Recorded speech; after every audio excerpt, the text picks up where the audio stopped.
मोहतरम साबिन हजरात और पादा नसीम आबहम अस्सलामु अलैकुम वरहमतुल्लाहि वबरकातुहू। वालेकुम सलाम व रहमतुल्लाहि तआला व बरकातुहू। अल्हम्दुलिल्लाह नहमदुहु व नस्तईनुहु व नस्तगफिरुहु व नु'मिनु बिही व नतवक्कलु अलैहि व नऊज़ु बिल्लाहि मिन शुरूरि अनफुसिना व मिन सय्यिआति अअमालिना।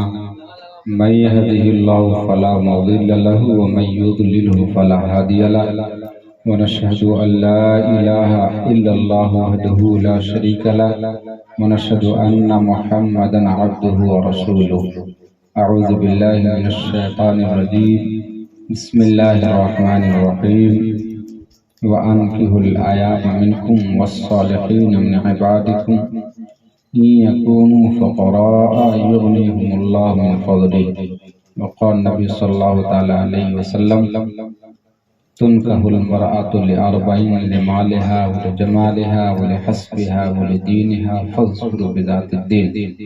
सदक़ल्लाह व सदक़ रसूलुहुन नबियुल करीम व नहनु अला ज़ालिका लमिनश शाहिदीन वश्शाकिरीन वल्हम्दुलिल्लाहि रब्बिल आलमीन।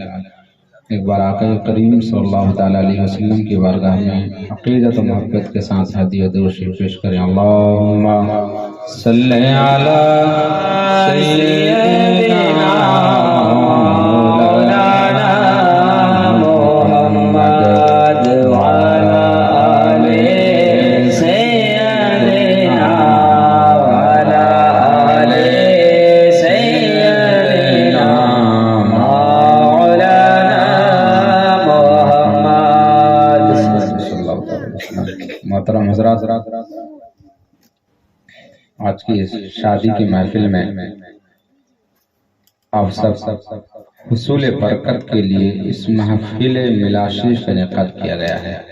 अल्लाह तबारक व तआला इस महफिल को कबूल फरमाए और होने वाले अक़द को अल्लाह तबारक व तआला कामयाब बनाए। अल्लाह रब्बुल इज़्ज़त का फज़ल व करम, उसका एहसान, उसकी मेहरबानी, उसकी इनायत है कि अल्लाह रब्बुल इज़्ज़त ने हम सब लोगों को इंसान बनाया है और अपनी 18,000 मखलूक़ात में सब पर हम सबको बरतरी अता फरमाई है। और फिर इंसान होने के साथ साथ अल्लाह रब्बुल इज़्ज़त ने हम सब लोगों को मुसलमान बनाया है। ये अल्लाह का जितना शुक्र अदा करे आदमी उतना ही कम है कि अल्लाह ने हम सब लोगों को मुसलमान बनाया है। अल्लाह फरमाता है कुंतुम खैर उम्मतिन उखरिजत लिन्नास तामुरूना बिल मारूफ व तनहौना अनिल मुनकर। अल्लाह फरमाता है तुम लोग बेहतरीन उम्मत हो, तुम लोग बेहतरीन जमात हो, बेहतरीन दल हो ए मुसलमानों। जो लोग भी लोगों की तरफ भेजे गए हैं उनमें तुम सबसे बेहतरीन हो। तुम्हारे अंदर ये दो क्वालिटी, दो गुण बड़ा अच्छा है कि तुम लोगों को भलाई का हुक्म देते हो, बुराई से रोकते हो। ये हमारी मुसलमान की क्वालिटी है। मुसलमानों के अंदर ये सिफत, ये वस्फ, ये गुण जरूर होना चाहिए कि हम भलाई का लोगों को हुक्म देते रहें और बुराई से रोकते हैं। ये हर मुसलमान की जिम्मेदारी है। मेरी तरफ मुतवज्जो होकर थोड़ा ध्यान से सुनने की कोशिश कीजिएगा। ज्यादा वक्त तो नहीं है, तो कुछ देर इंशाल्लाह जरूरी बातें करूंगा, है ना। ये अल्लाह ने, और याद रखिए हमारे नबी करीम रऊफ़ुर रहीम सल्लल्लाहु अलैहि वसल्लम इरशाद फरमाते हैं, मुस्लिम शरीफ की हदीस है, सियासत की अहम किताब मुस्लिम शरीफ है। अल्लाह के रसूल सल्लल्लाहु अलैहि वसल्लम इरशाद फरमाते मन रआ मिनकुम मुनकरन फलयुग़य्यिरहु बियदिही व मन लम यस्तति फबिलिसानिही व मन लम यस्तति फबिक़ल्बिही व ज़ालिका अज़अफ़ुल ईमान। नबी फरमाते हैं अगर तुम में से कोई किसी को बुरा करता हुआ देखे, गुनाह करता हुआ देखे, गुनाह के काम में लगा हुआ देखे, शराब पीता हुआ देखे, जुआ खेलता हुआ देखे, किसी को सताता हुआ देखे, बाप माँ की नाफरमानी करता हुआ देखे, बड़ों की बेइज्जती करता हुआ देखे, दूसरे का हक मारता हुआ देखे, गुनाह के कामों में मुलव्विस देखे, तो नबी फरमाते हैं तो चाहिए कि कि तुम उसको अपनी ताकत से रोको। बाय फोर्स उसको रोकना होगा। ये शक्ति अगर हमारे अंदर है, ताकत अगर हमारे अंदर है, हम उसे ताकत से रोकें। लिसान ही, अगर ताकत से नहीं रोक सकता है, हाथ से नहीं रोक सकता है, तो फिर उसको जबान से रोक दे कि भाई शराब पीना हराम है, नहीं पियो, जुआ खेलना हराम है, नहीं पियो, नहीं खेलो, बाप माँ को सताना हराम है। अल्लाह तबारक व तआला ऐसे लोगों को जन्नत नहीं अता फरमाएगा जो लोग बाप माँ को सताता है। इसलिए बाप माँ को मत सताओ, कम से कम इतना जबान से कहना जरूरी है। और ये इतना भी नहीं कह सकते, अगर इतना भी कह देंगे तो हमको मार देगा, नुकसान पहुंचा देगा। तो नबी फरमाते हैं फ़बिक़ल्बिही, अगर जबान से नहीं बोल सकता तो दिल से उसको बुरा जाने कि कोई अगर गुनाह कर रहा है, ये नहीं कह दिए कि जो कर रहा है अपना कर रहा है, मेरा क्या कर रहा है। नहीं, ये बोलने की गुंजाइश है ही नहीं है मुसलमान के लिए। मुसलमान को दिल में बुरा जलना होगा और ये सोचना होगा कि अल्लाह के पास दुआ करना होगा कि अल्लाह ये गलत कर रहा है, अल्लाह इसको हिदायत दे दे। दिल से पूरा जानते हुए अल्लाह की बारगाह में ये दुआ करनी होगी कि अल्लाह हिदायत दे। तो अल्लाह फरमाता है कुंतुम खैरा उम्मतिन उखरिजत लिन्नास तामुरुना बिल मारूफ व तनहौना अनिल मुनकर। ऐ मुसलमानों, तुम बेहतरीन उम्मत हो, अच्छे लोग हो, तुम लोग जो लोगों की तरफ भेजेगा उनमें सबसे अच्छे तुम हो। क्यों? इसीलिए कि तुम लोगों को भलाई का हुक्म देते हो, बुराई से रोकते हो। ये हर मुसलमान की एक जिम्मेदारी है कि हम किसी के लिए कोई चीज अगर अच्छी देखें तो उसको करने का हुक्म दें, और अगर बुरी चीज हो तो उसको रोकने की कोशिश करिए। हम सब लोगों की जिम्मेदारी है। आज की इस महफिल में मैंने कुरान करीम की सूरह नूर की आयत करीमा तिलावत किया। अल्लाह फरमाता वानकिहुल अयाम मिनकुम वस्सालिहीन मिन इबादिकुम इन यकूनु फक़रा युग़निहुमुल्लाहु मिन फ़ज़लिही। अल्लाह फरमाता है तुम अपने में से अपने औलाद या अपने मातहत रहने वाले औलाद का नेक लोगों से शादी करो।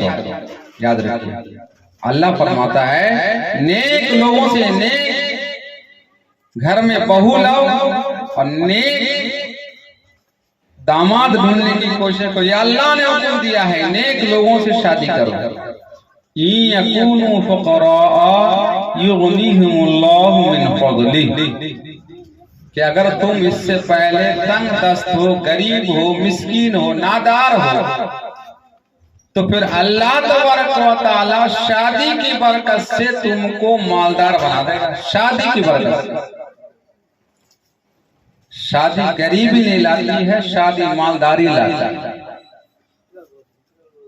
और तफसीर रूहुल बयान में इससे मुताल्लिक एक हदीस हज़रत सैयदना अब्दुल्ला इब्न अब्बास के पास आकर कोई शख्स अर्ज करता है कि हुजूर बहुत ही गरीबी है, गरीबी नहीं जा रही है, तो हमको आप कोई तरीका बता दें जिसकी वजह से गरीबी चली जाए, गरीबी खत्म हो जाए, नादारी खत्म हो जाए, मालदारी आ जाए, मोहताजी खत्म हो जाए।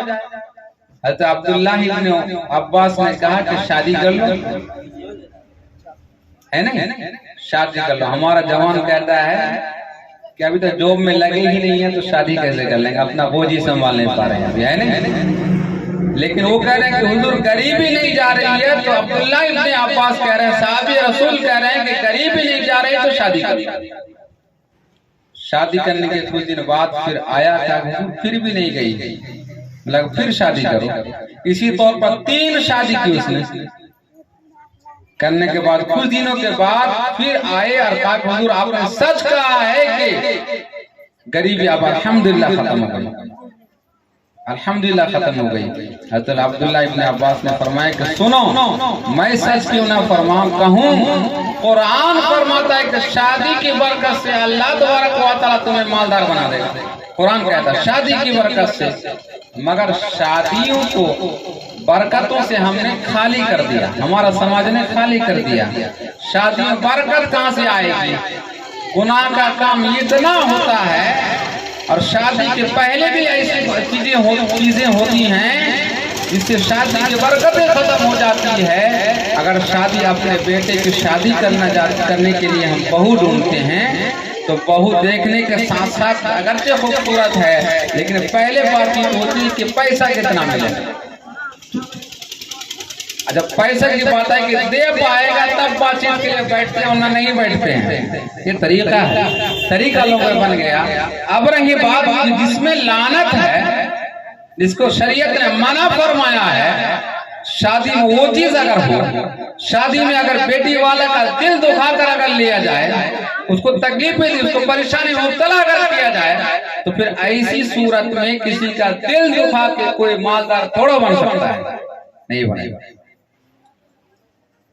तो फिर शादी की बरकतों को हम लोगों ने खत्म कर दिया। शादी के बारे में तो हमारे सरकार फरमाते हैं कि शादी को बहुत सादा बना, हम लोगों ने शादी को बहुत हार्ड बना दिया, बहुत ही हार्ड बना दिया, जिसकी वजह से जिसकी 2 बेटी या 3 बेटी है तो वो परेशान दिखता, हमेशा फिक्रमंद होता है कि बेटी की शादी दिलानी है, हमेशा सोच में रहता है कि फिर डिमांड भी देना है, असबाब सामान भी देना है, फिर भोज भंडार भी करना है, सारी चीजें करनी है, मगर वो कोई फिक्र में नहीं रहता है बेटा वाला। हालांकि बेटा वाला के घर शादी के बाद वाले दिन ये वो दावत वलीमा ये सुन्नत है, याद रखिए, समझ गए नहीं? दावत वलीमा शादी के बाद, ये लड़का के यहाँ लड़का की शादी के बाद वाले दिन ये दावत वलीमा ये सुन्नत है, इसको लोगों ने छोड़ दिया। बेटा वाला नहीं करता, भोज नहीं करेगा, वो नहीं करता है। बेटी वाले खूब जमकर करते हैं और कह देता है कि 200 बाराती हम लेकर आएंगे, अपना नहीं खिलाएगा, दूसरे को 200 बाराती लेकर आएंगे, 4 लाख रुपए ले लिए, 4 लाख रुपए का सामान ले लिए, 200 बाराती पे लेकर आएंगे। इतना दबाने के बाद बहू अगर जा रही है तो बहू सास को आंख में कैसे बैठा लेगी? शौहर की आंखों का सुकून, दिल का चैन कैसे बन जाएगी? हम लोगों ने नाजायज चीजों को अपनाने की वजह से घर से बरकतों को खत्म कर दिया, आपस की मोहब्बतों को खत्म कर दिया है, उल्फत को खत्म कर दिया, जिसकी वजह से घरों में परेशानी आ रही है शादी के बाद। और अल्लाह ने फरमाया कि शादी के बरकत से तुम्हारे घर में मालदारी आ जाएगी, गरीबी खत्म हो जाएगी। कब?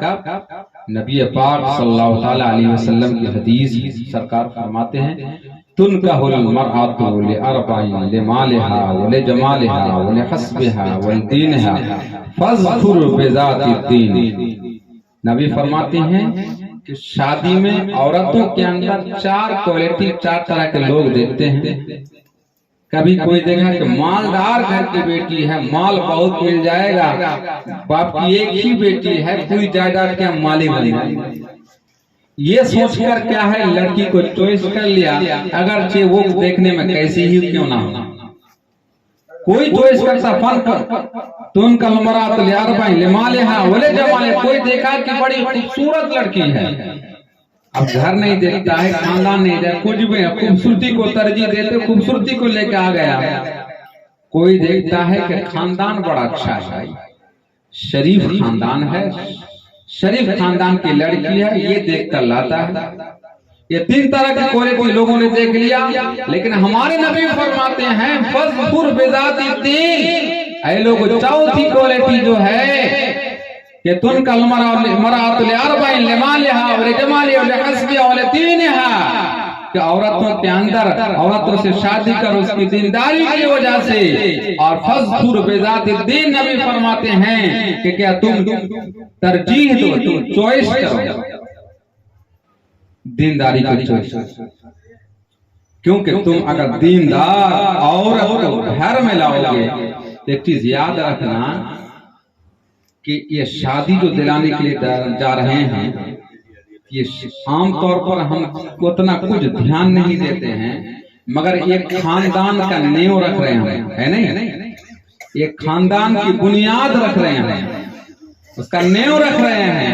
और उसकी ईंट अगर गलत रखने के लिए जाएंगे, दोनों ईंटों में से कोई अगर गलत हो जाए तो उस खानदान के नींव में कमजोरी पैदा हो जाएगी। आपने मस्जिद बनाया तो पुरानी ईंट को भी नहीं लगाया, है नहीं? और उसकी बुनियाद इतनी मजबूत करने की कोशिश की, 5 मंजिला बनाएंगे तो भी कोई परेशानी ना हो। उससे भी कहीं ये खानदान जो चलेगा, फिर 50 साल के बाद ये बिल्डिंग फिर डैमेज हो जाएगी, 100 साल के बाद फिर डैमेज हो जाएगी। मगर ये खानदान जिसका नींव रखा जाएगा, ये खानदान कब तक चलता रहेगा कोई नहीं जानता है। और इस नींव रखने से पहले जो ईंट रखेंगे मियां बीवी जो है, उसको अगर हमने दीनदारी के साथ चॉइस किया, बेटा वाला ने कोशिश किया कि घर में बहू दीनदार लाएंगे, नमाजी लाएंगे, पाबंद शरा लाएंगे, पर्दा वाली लाएंगे, कुरान की तिलावत करने वाली लाएंगे, अल्लाह का नाम लेने वाली लाएंगे, तो फिर उसके खानदान की बुनियाद ही नेक से पड़ जाएगी। उस घर के लोग, उस खानदान के लोग नमाजी होंगे, उसके गोद में पलने वाला बच्चा भी नमाजी होगा, उससे सीखने वाला बच्चा अल्लाह का नाम लेने वाला होगा। माँ नमाजी, माँ दीनदार है, बच्चों के अंदर दीनदारी आ जाएगी। माँ सिर्फ दूध नहीं पिलाती है, माँ बच्चे को दीनदारी भी सिखाती है। और इसी तौर पर ये है हजरत सैयदना ये गंज शकर रहमतुल्लाह ताला अलैह, फरीदुद्दीन गंज शकर रहमतुल्लाह ताला अलैह एक बहुत बड़े अल्लाह के वली गुजरे हैं, बहुत बड़े बुजुर्ग गुजरे हैं। उनका यह हाल था, उनका चेहरा कोई भी देखता तो मुसलमान हो जाता, समझ गए ना? उनका चेहरा देखने से इतना रोब था, इतनी नूरानियत थी, चेहरा देखते ही कलमा पढ़ने लगता था। अगर गए काफिर अगर आता, चेहरा देखते ही कलमा पढ़ने लगता था। एक बार अपनी माँ के पास गया, अर्ज किया कि माँ जानती हो हमारा हाल क्या है, कि हमारा चेहरा देखते लोग मुसलमान हो जाते हैं। माँ ने कहा कि बेटा तेरा कमाल नहीं है, सब मेरा कमाल है। बेटा ने कहा कि माँ कैसे तेरा कमाल है, मेरा चेहरा देख के लोग मुसलमान होते। माँ ने कहा कि सुन बेटा, जब तक तू पेट में था तब तक मैंने ये को गुनाह नहीं किया था, ये सोचकर कि अल्लाह अगर गुनाह करूंगी तो ये असर मेरे पेट के अंदर जो बच्चा उसके अंदर पड़ जाएगा। और हमारी माँ का तो हाल ये है कि सोती है कि टीवी देखते हो, या देखे क्यों नहीं, सास तो जबरदस्ती करके क्या है, लड़की की माँ से और बाप से जबरदस्ती करके पहले टीवी का डिमांड हो जाता है। नहीं, पहले टीवी का डिमांड होगा, जो गुनाह का शर चश्मा है, जिससे रातों दिन गुनाह होते रहे, अपने हाथ से खरीद कर गुनाह कर रहा है, खुद गुनाहगार हो रहा है। और बाप माँ का टीवी दे रहे हैं हर घर में, जब तक गुनाह करते रहेंगे सिर्फ वो गुनाहगार नहीं होंगे, जितने सारे लोग उस बातचीत में शरीक होंगे टीवी के में, सारे लोग गुनाहगार होंगे।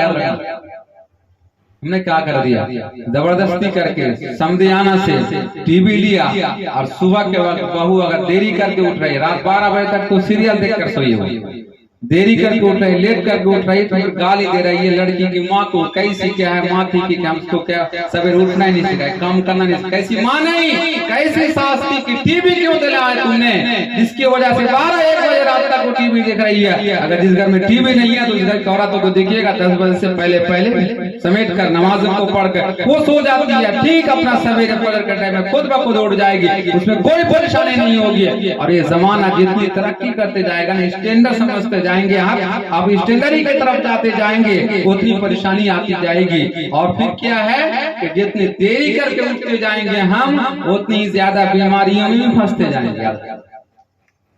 समझ गए?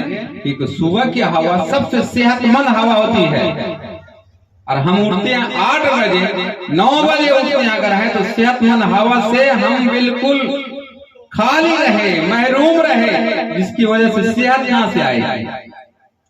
ये सवेरे उठना ये सेहतमंद आदमी को बनाता है, हेल्दी बनाता है, उसको मजबूत बनाता है और वेल्दी भी बनाता है, मालदार भी बनाता है।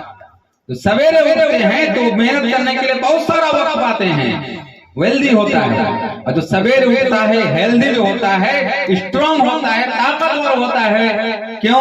इसलिए कि वो एक मजबूत और फ्रेश हवा पाता है, और एक आदमी को सेहतमंद होने के लिए फ्रेश हवा की जरूरत है। इसलिए तो डॉक्टर के पास जाते बीमारी नहीं जाती, बल्कि सवेरे सवेरे जाके टहलना, खूब टहलना, 2-4-5 किलोमीटर टहलना। लेकिन कब जाके टहलते हैं? जब बीमारी हो जाती है हमको, तब जाके टहलते हैं। शुगर हो गया तब 4 किलोमीटर जाके चलना है, और शुगर होने से पहले अगर चलते अगर और अपने आदत बना लेते कि सवेरे नमाज पढ़ेंगे और चलेंगे और कुछ क्या फ्रेश हवा ले लेंगे हम, जिसकी वजह से हमारी सेहत अच्छी रहे, तो इंशाअल्लाह ऐसी नौबत नहीं आती कि बीमारी हम फंसते।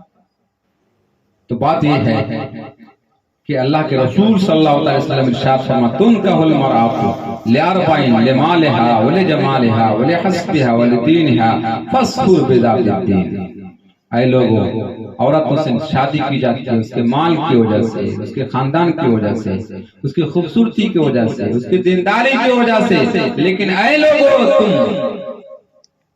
चुन लो दीनदारी को, तुम चॉइस करो दीनदारी को, तुम इख्तियार करो दीनदारी को। क्योंकि माँ तो गादिन और रामीन है, सुबह शाम शादी के यहाँ से ससुराल से 10 लाख रुपए लाने के बाद भी कौन मालदार हो गया कि इक्का दुक्का को छोड़कर सब माल खत्म हो जाएगा।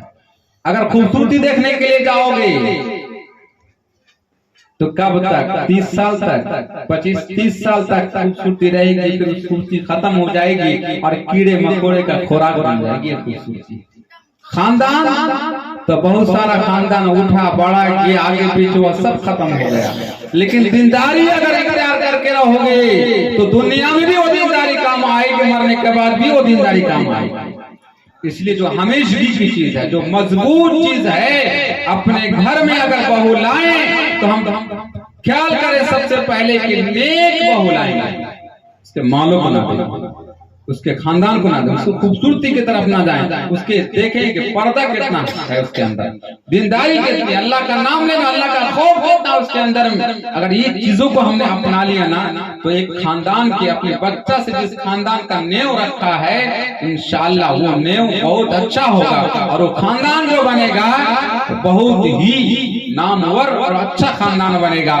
जिस घर की, जिस खानदान के नेव की मां नेक होती है, बाप कितो नेक हो जाए, मैं तो बार बार कहता हूँ, जितनी जगह जाता हूँ मैं कहता हूँ, बाप बड़ा हाजी गाजी मौलाना कुछ हो जाए, अगर मां नेक नहीं है तो लड़कों का नेक होना गारंटी नहीं है। लेकिन अगर मां नेक है तो इंशाअल्लाह बच्चे अच्छे होंगे, 99% गारंटी है। मां अगर नेक होगी, क्योंकि बच्चा मां से सीखता है, बेटी तो खुसूसी तौर पर माँ से सीखती है, और माँ ही उसे के हरकत और सकनात से, उसके उठना बैठना बोलने का सब चीज से वाकिफ होती है। माँ के अंदाज को ज्यादा कवर करने की कोशिश करती है, लेने की कोशिश करती है। इसलिए माँ जितनी नेकोकार होगी, जितनी अल्लाह वाली होगी, जितनी नमाज की पाबंद होगी, पर्दा की पाबंद होगी, बच्ची के अंदर में उतनी ही पाबंदी आएगी और पर्दा चीज आएगी। इसलिए चाहिए कि हम अपने घर में जब बच्चों की शादी करें तो नेक लड़की और नेक बहू लाने की कोशिश करें। मगर हम लोग तो जाते हैं शादियों में तो जरूर पूछ लेते हैं कुरान पढ़ी हुई कि नहीं है, हाँ पढ़ी हुई है, और पलट के कोई पूछ ले लड़का कुरान पढ़ा हुआ है कि नहीं, लड़की के बारे में तो पूछ लिया आपने कि लड़की कुरान पढ़ी हुई कि नहीं पढ़ी है, और नहीं पढ़ी हो रही तो माँ कैसी थी, बच्ची को कुरान भी नहीं पढ़ा सकती है नहीं।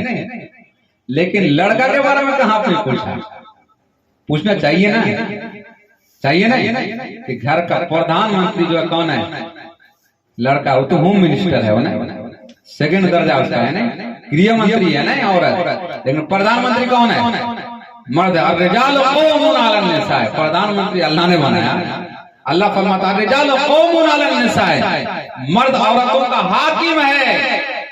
और दूसरी जगह अल्लाह ने फरमाया उक़दतुन निसा, मर्द के हाथ में निकाह का कीड़ा है, वो अगर खोले तो खुलेगा वो कीड़ा, और वो ना खोले तो कितनो कोट फोट कितनो करवा ले नहीं होगा, वो अगर नहीं खोल रहा है। क्यों? कि अल्लाह ने फरमाया बेअदी उक़दतुन निकाह, मर्द के हाथ में।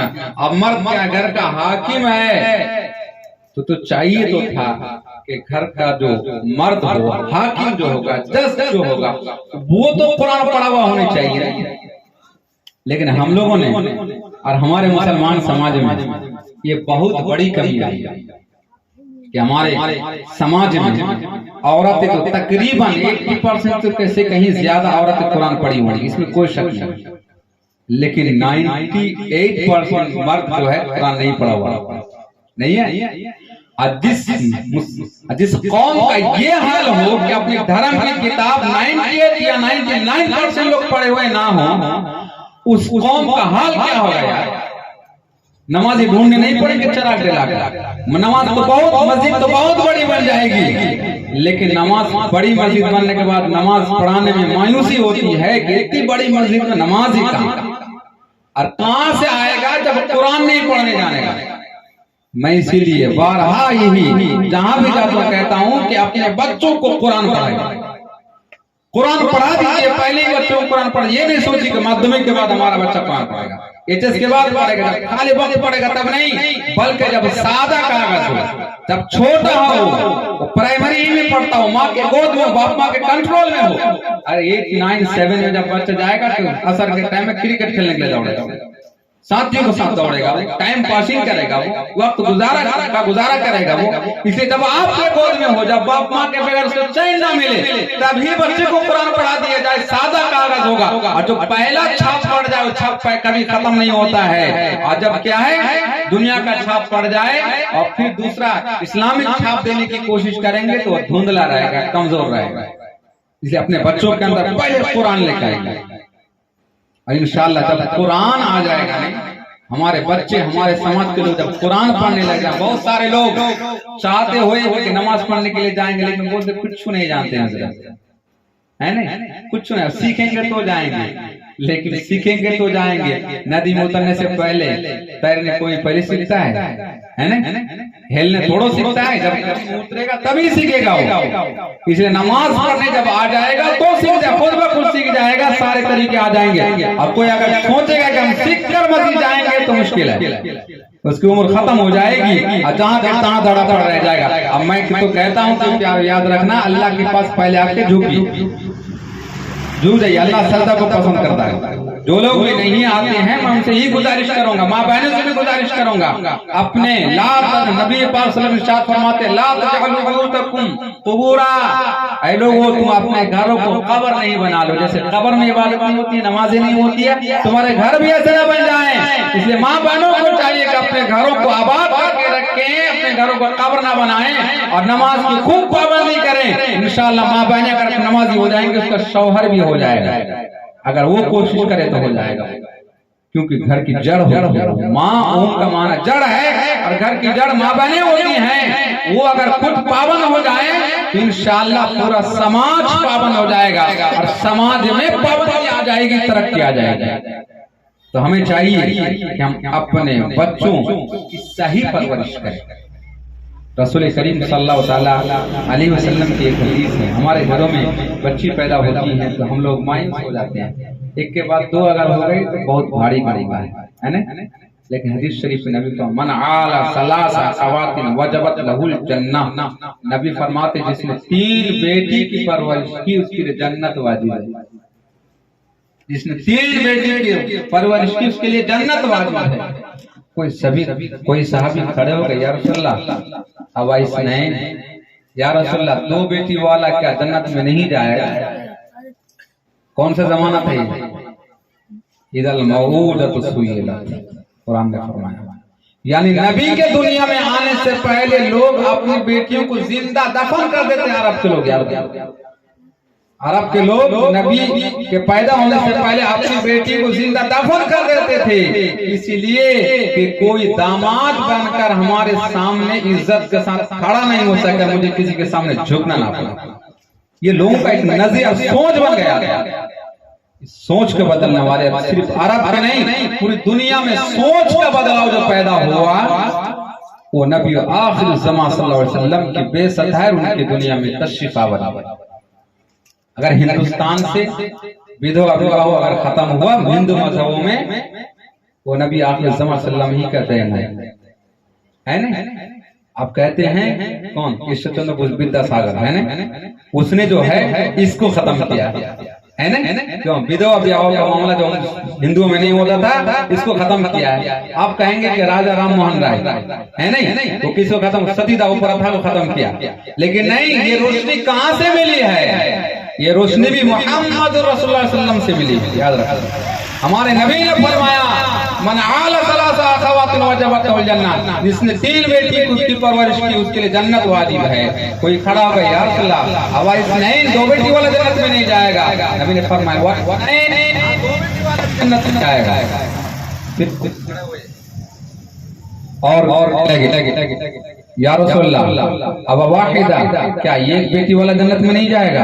नबी ने फरमाया वह वाहिदा, हाँ एक बेटी वाला भी जन्नत में जाएगा। एक कोने में कोई साहब बैठे हुए रो रहे हैं, सारे खुशी मना रहे हैं। इसकी 3 बेटी वो भी खुशी मना रहे, 2 बेटी वो भी खुशी मना रहे, एक बेटी उसकी वो भी खुशी मना रहे हैं। क्यों? कि बेटी वालों को जन्नत की खुशखबरी मिल रही, जन्नत के मालिक नबी जन्नत की खुशखबरी देना रहे, तो खुशी की बात तो है, सब खुशी मना रहे हैं। ये किसी कोने पे एक साहब ये रसूल बैठकर ज़ारो कतार रो रहे हैं, आंसू बहा रहे हैं। नबी ने बुलाया उसे और बोला कि बताओ कैस तुम क्यों रो रहे हो? सारे लोग खुशी मना रहे हैं। उसने कहा या रसूल अल्लाह, दुनिया में आप आए तो दिल में रहम आ गया, इंसानियत आ गई। आप आएगा तो माया आ गया, ममता आ गया, लोगों की मोहब्बत दिल में पैदा हो गई। या रसूल अल्लाह, आपके आने से पहले हमारा दिल पत्थर था, पत्थर, हम दरिंदा थे, खाने वाले लोग थे हम। या रसूल अल्लाह, हमने 7 बेटी को जिंदा दफन कर दिया था, लेकिन हमको एहसास तक नहीं। लेकिन जब आज आपके आने के बाद उन बेटियों का जब ख्याल आता है तो रोता हूँ, मैंने दफन कर दिया सारी बेटियों। क्यों? इसलिए इसका लंबा वाक़या बताने की तरफ नहीं जाऊं, कभी मौका मिलेगा तो बता देंगे, है नहीं? तो क्या है कि मैंने 7 बेटियों को दफन कर दिया, लेकिन कभी दिल में एहसास नहीं हुआ था। लेकिन जब आप पर ईमान लाया, आपके करीब बैठे, तब मोहब्बत आई दिल में कि बेटी का क्या मकाम, बेटी की क्या पोजीशन है, बेटी का क्या मर्तबा है, बेटी की परवरिश करने से क्या मिलता है, जन्नत मिलती है। बेटी के बारे में नबी ने फरमाया, बेटी को नबी ने फरमाया कि बेटी की परवरिश जन्नत मिलती है। और नबी पाक सल्लल्लाहु अलैहि वसल्लम ने अपनी बेटियों से ऐसी मोहब्बत की, हदीस शरीफ में आया कि रसूलुल्लाह सल्लल्लाहु अलैहि वसल्लम अपनी फातिमा को और अपनी बेटियों को ऐसे सूंघते थे जैसे लोग फूलों को सूंघते हैं। किस जमाने में? जिस जमाने में लोग बेटियों को जिंदा दफन करते थे, उस जमाने में नबी ने अपनी बेटियों की परवरिश को इस कदर ध्यान दिया और इतनी मोहब्बत की। और यहाँ तक बात आती है कि हज़रत फातिमा फरमाती हैं कि जब मैं अपने अब्बा हुजूर के पास जाती थी, नबी करीम सल्लल्लाहु अलैहि वसल्लम के पास जाती थी, तो बादशाह दो आलम सल्लल्लाहु अलैहि वसल्लम खड़े हो जाते थे। नबी अपनी बेटी के लिए खड़े हो जाते थे, और जिस बेटी के लिए बाप खड़ा हो जाए अगर, तो फिर वो बेटी हमेशा चाहेगी बाप को देखने के लिए जाए। लेकिन हमारा तरीका तो नहीं है ना? इसलिए नबी पाक सल्लल्लाहु अलैहि वसल्लम ने अपनी बेटियों से मोहब्बत करके, नबी ने इरशादात फरमाकर हदीसों में जो बयान फरमाया है, नबी के फरमान के मुताबिक पूरी दुनिया में रोशनी फैली और लोगों ने औरतों का मकाम जान लिया। याद रखना, वरना नबी के आने से पहले मक्का में, मक्का शरीफ में एक ओकास का मेला बैठता था और उसमें औरतों को नचाया जाता था, उसमें औरतों के बारे में औरतों को बेचा जाता था, उसमें औरतों के बारे में गीत और गजल पढ़े जाते थे। और जिसका गजल जितना अच्छा होता था और जो 1 नंबर पे आता था, उसको सुनहरे हुरूफ से, सोने के पानी से लिखकर काबा शरीफ के दरवाजे में लटकाया जाता। औरतों के बारे में, उसकी बुराई के बारे में जो शेर लिखा जाता था, कविता लिखे जाते थे, उसको लटकाया जाता था। औरत को ये बेइज्जती, ये बेपर्दगी होती थी, लोग औरत को कदर नहीं करते थे, जिंदा दफन करते थे। जिसका शौहर मर जाता था, उसके लिए 1 साल की इद्दत होती थी। और इद्दत तो फिर ऊंट के ऊपर चढ़ाकर उल्टे उसके गोद में मेंगनी देकर इलाके में घुमाया जाता था। ये है जिसने शौहर को खा लिया। मगर ये मुकाम सबसे पहले हमारे नबी ने बादशाह आलम सल्लल्लाहु अलैहि वसल्लम ने 25 साल की अपनी जवानी की उम्र में सबसे पहले जो शादी की हजरत खदीजतुल कुबरा से, जो 40 साल की बूढ़ी थी, ऐसे से नबी ने शादी का विधवा का जो प्रथा था उसको खत्म कर दिया और विधवा के निकाह को नबी ने जायज करार दिया। से 1450 साल हमारे नबी हैं जो पूरी दुनिया में रोशनी अगर मिली है तो हमारे नबी से मिली है। तो प्यारो, ये नबी पाक सल्लल्लाहु अलैहि वसल्लम का तरीका जो है पूरी दुनिया में रोशनी वाला आने वाला तरीका है। मगर चिराग तले अंधेरा near the Musk further from heaven है नहीं, यहाँ नियर द टेंपल है उसमें, लेकिन हम मस्क ही बोलते हैं। है ना, टेंपल बनने की जरूरत, टेंपल का मंदिर होता है ना, मस्जिद के करीब और जन्नत से दूर, है ना। ये सही बात नहीं। हम मुसलमान हैं, हमारे घर से रोशनी फैली है, मगर मुसलमान खुद अंधेरे हैं। हमारे घर में शादियों में वो जो खुराफात होते हैं, और खुशी तौर पर अभी जो रिवाज आ गया कि हमारी बेटियां है ना भगवा ड्रेस पहनकर, है ना, होता है ना, भगवा ड्रेस पहनकर ये हल्दी मखाने के घर से भगवा ड्रेस पहनकर उसी भगवा ड्रेस को कितना चलन देने की कोशिश कर रही है। हालांकि ये तो आज की हुकूमत चाह ही रही है कि भगवा पूरे हिंदुस्तान को बना दे। अब मुसलमान भी है कि हम भी भगवा बन जाए। अजब तमाशा। मुसलमानों अपना समझ पैदा कर अपने अपने घर की बेटियों का औरतों को रोकने की कोशिश करें, है ना। अल्लाह नाराज है, इसलिए हम पर ये मुसीबत के पहाड़ टूट रहे हैं। जालिम बादशाह को अल्लाह ने मुकर्रर कर दिया, इसीलिए कि अल्लाह हमसे नाराज है। हम अपने नबी के तरीके को अपनाते नहीं है। कौवा चला चीखती चाल अपनी चाल भूल गया। मुसलमान का अपना जो चाल है ये चाल नहीं चल रहा है। देखा फिल्म में वही तरीका अपना लिया, सीरियल में देखा वही तरीका अपना लिया, दूसरे को देखा वही तरीका अपना लिया। और अपना जो एक आइडियोलॉजी है, अपना जो एक ख्याल है, अपना एक नजरिया है, हमारा एक संविधान कुरान है, इसको छोड़ के हमने दूसरे के तरीका को अपना लिया। इसीलिए हमारी बर्बादी आ रही है। अल्लाह नाराज, इसलिए अल्लाह को राजी करना होगा शरीयत की पाबंदी करके, नमाज की पाबंदी करके, शरीयत के अहकामात की पाबंदी करके, और शादियों के गुनाह से पाक करना। ये नहीं कि हमारी बेटियां इधर उधर किया है, इसके बहाने ऐशो मस्ती करे फिरे, उसके अलावा फिर क्या है। हम लोगों के खुसूसी तौर पर, हम लोग तो दूसरे इलाके में नहीं गए, लेकिन हम लोग पट्टा समाज में ज्यादातर एक चीज और देखते हैं कि क्या है, थाल खिलाने के मौका पर, है नहीं, ये जवान औरतें, हमारी बेटियां, आपकी बेटी, हमारी बहन, आपकी बहन, उन गैर लड़कों के सामने में 50-100 लड़के होते हैं और हमारे समाज का कोई नहीं होता है, और उसको सजा कर इतना सजा कर जाती है कि शायद दीवान से भी कहीं सज जाए ज्यादा। और हमारी बेटियां वहां जाकर थाल खिलाने के लिए जाती है और इतनी आयश मस्ती की बातें होती है, और जवान लड़के हमेशा गलत तरफ ले जाने की कोशिश करते, बातों को ले जाने की कोशिश करते हैं और बहुत ज्यादा टीस मारते हैं और बहुत तरह के अल्फाज बोलते हैं, और इसकी वजह से माहौल बिगड़ते जाता है। और हम अपनी बेटी को सजा गुजार कर क्या है दूसरे लड़कों के सामने भेज देते हैं। ये तरीका बहुत ही गलत है, इससे बचिए, इसको खत्म करने की कोशिश। अगर भेजना है ना तो आप 9 साल की जो लड़कियां हैं जो मुश्तहात नहीं हैं उनको भेजिए, या फिर लड़कों के जरिए से नाश्ता करवाइए। सबको खाना खिला रहे हैं, थाल खिलवाएंगे तो लड़कियों के जरिए से क्यों खिलवाएंगे? ये क्या तरीका हम लोगों ने बना लिया।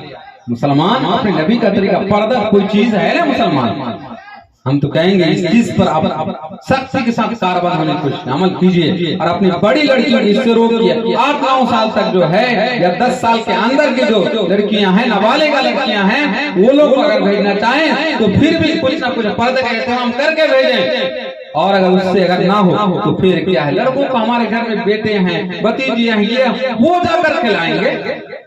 नहीं हो सकता है, एक काम तो जरूर हो जाएगा, लेकिन हम लोग रस्म के ऊपर, रिवाज के ऊपर बहुत ज्यादा चल गए हैं। ये रस्म रिवाज को खत्म कीजिए, जो शरीयत के हकाम, शरीयत के जो बोली, शरीयत का जो तरीका है उसको अपनाइए, और शादियों को सादा बनाने की कोशिश कीजिए।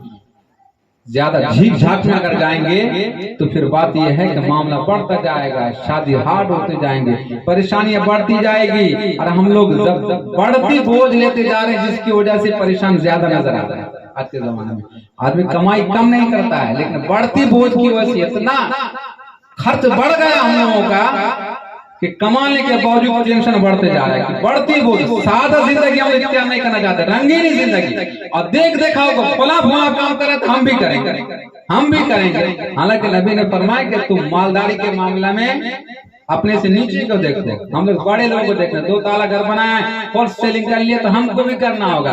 अगरचे हमको क्या है वो बंधन लेके करना पड़े, कर रहा है नहीं आदमी।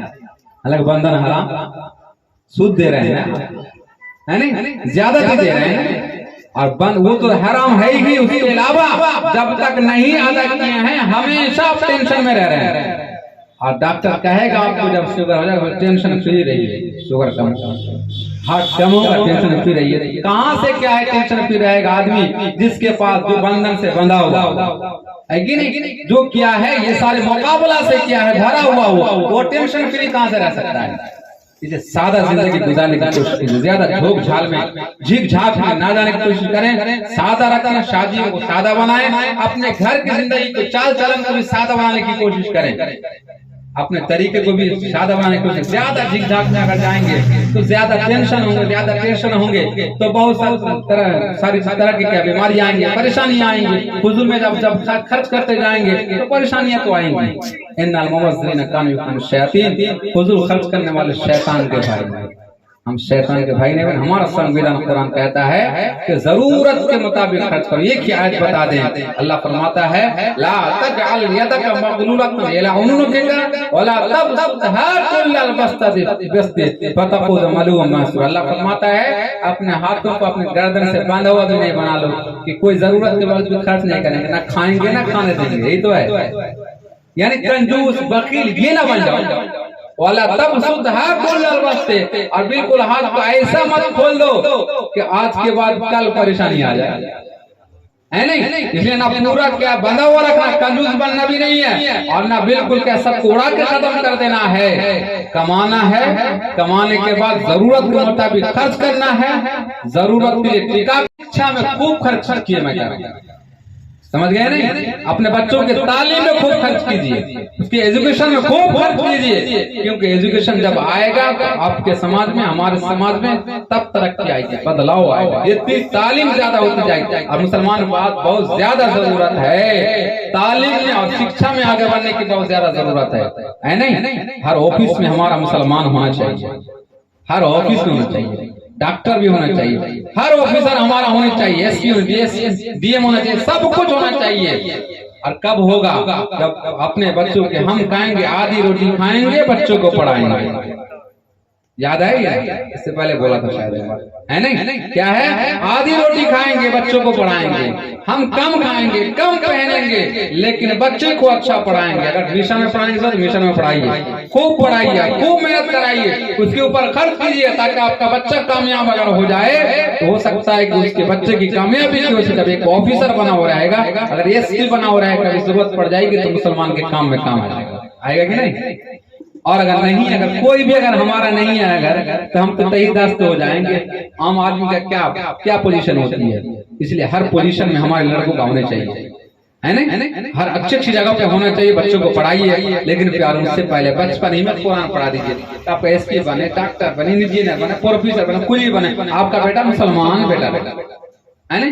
कब होगा जब कुरान पढ़ा देंगे बच्चों को, इब्तिदा में दीन सिखा देंगे, और सिखाने के बाद सब कुछ सिखाइए। दुनिया तो बहुत सिखाइए, दुनिया भी तालीम, ताकि क्या है दुनिया भी तरक्की हो और इस्लाम उससे बुलंदियां हासिल करते रहे। अल्लाह तबारक व तआला के बारगाह में दुआ है, अल्लाह तबारक व तआला हम सब लोगों को दुनिया व आखिरत की तरक्कियों से माला माल फरमाए, भलाइयों से माला माल फरमाए। और जिस मकसद और जिस नियत से इस महफिल का इनेकाद किया गया है, अल्लाह उस नियत में इस घर वालों को अल्लाह कामयाबी अता फरमाए और शादी को आबाद फरमाए। वमालैना इल्लल बलाग। अस्सलामु अलैकुम व रहमतुल्लाहि व बरकातहू। या नबी सलाम अलैका, या रसूल सलाम अलैका, या हबीब सलाम अलैका, सलावतुल्लाह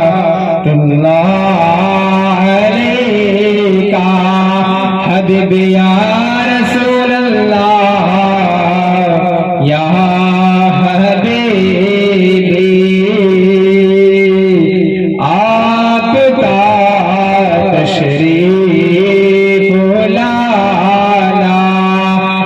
वक्त भी कितना सुहाना जगमगा उठा ज़माना घूरेगा पीछे तराना या नबी सलाम अलैका या रसूल सलाम अलैका या हबीब सलाम अलैका सलावतुल्लाह अलैका सलातु वस्सलाम अलैका या रसूल अल्लाह सलातु वस्सलाम अलैका या नबी अल्लाह अस्सलातु वस्सलाम अलैका या हबीब अल्लाह व अला आलिका व सहाबिका या सफीना यौमल जज़ा बलगल उला बिकमालिही कसफत दुजा बिजमालिही हसनत जमीअ खिसालिही सल्लु अलैहि व आलिहि